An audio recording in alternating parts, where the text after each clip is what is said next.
buhok ko magod. Yan na. Sa lagi. Ako Sayaw, Bi. isang mag-aral na nasa hustong gulang na. May isip na tumutuklas at may pusong sumisinta. Pag-aaral, panliligaw, magsabay man, di problema. Kaya dapat ang siyang panig, handa kong ibandera. Na nasa hustong gulang na. May isip na tumutuklas at may pusong sumisinta. Pag-aaral, panliligaw, magsabay man, di problema. Kaya dapat ang siyang panig, handa kong ibandera. Tama. Lumangi pa ba nang ang tao sa daigdig ay nilikha ng may kapal, magkasamang nilangkapan ng damdamin at isipan. Hindi dapat magsabay ang mag-aral at panligaw. Sa naisip na lang muna ang sa tao ay ibigay.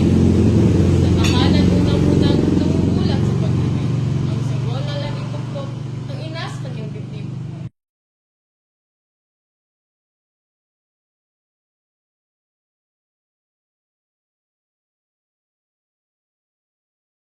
Lalagi. Sugod na ng gamay. Kaya na, mangaon. Panaluto kisugba pa. Mangain na tayo. Asas papa? Kaya siya pasuyaon sa kanina.